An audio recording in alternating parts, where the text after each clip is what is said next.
So Emery plays e4 here. Now in this game, I think this was one of these times in my misguided youth that I chose to play the Ali Ekins defense. So I played knight f6 here, e5, knight d5, and now he played d4. I think this is my FIDE rating or USCF rating that I put in for this game. I don't know. Either way, we get d4. Now this was disappointing, so I'll tell you guys an old story. So around 2002 or 2003, I was informed, I was looking at the Ali Ekins defense, and I think this was my friend Jason Doss who brought this up, and it was talking about how there was this really cool line that Emery used to play, which is c4, knight b6, and now this amazing move a4. And after a5, Emery played this very inspired idea with rook a3.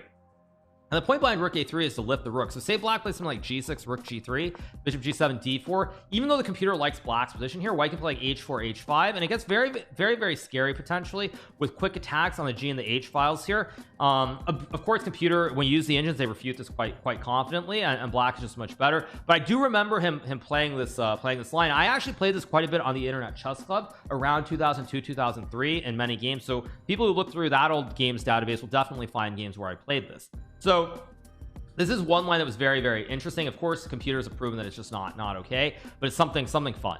At any rate, Emery did not play that. Emery plays d4. Now I played d6 here, plays f4, and now I go knight b6, and Emery played knight c3 here. Those of you who have been watching my streams in recent times probably will notice that c4 is what we call the 4 pawns attack in the Ali Ekins defense. I actually had this in Title Tuesday, that stupid game that I lost to David Provian, I believe last round Title Tuesday about 3 weeks ago, where he played the setup against me. So it's all pretty known.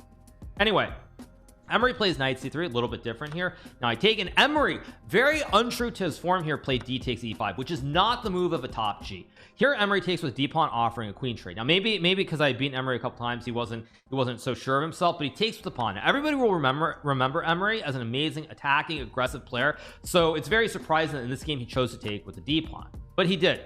So he decided to take with the d pawn. So now we trade on d1, and I play knight 6. Very boring position, by the way. Knight e3.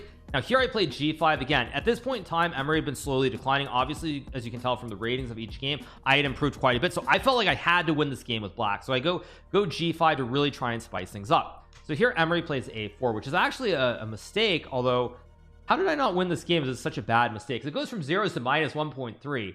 I mean, the computer says takes, I think, knight e5 and probably like bishop d2 castles, and it's just a game. But he played a4, so I took. He goes to a5. Now I took, he took.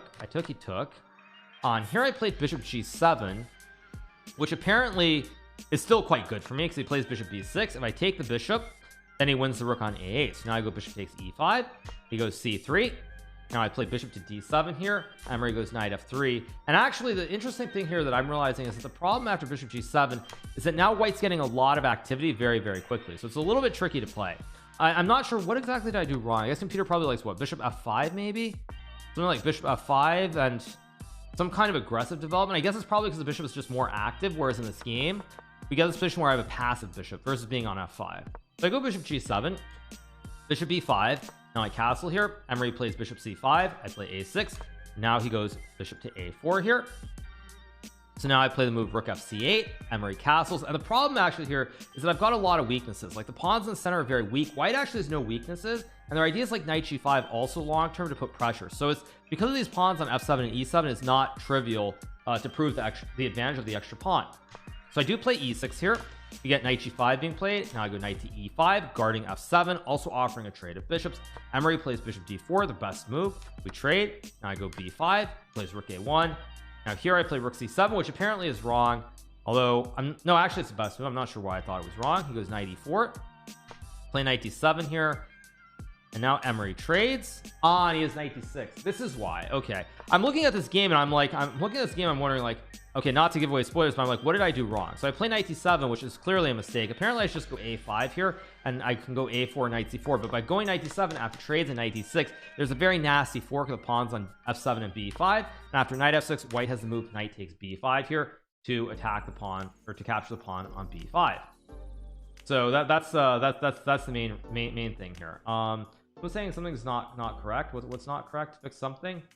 I think everything looks good. No, I mean what doesn't look right? I'm confused.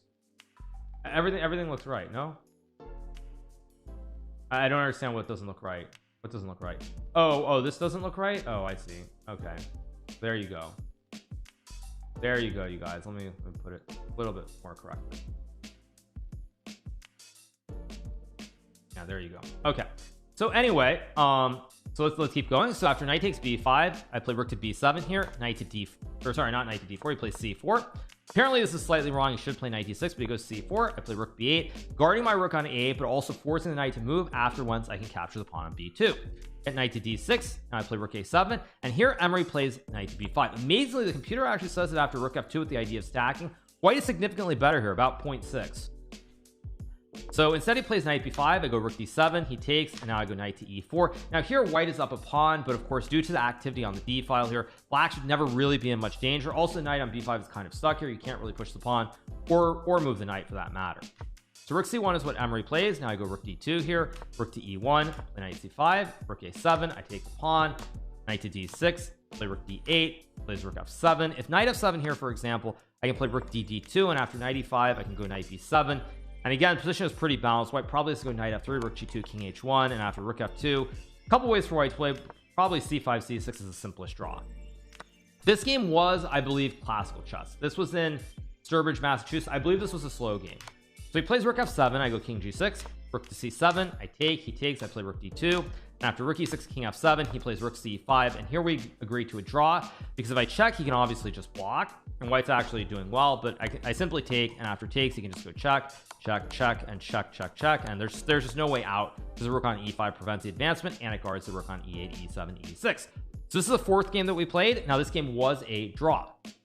Now there's one more game that we played, the fifth and final game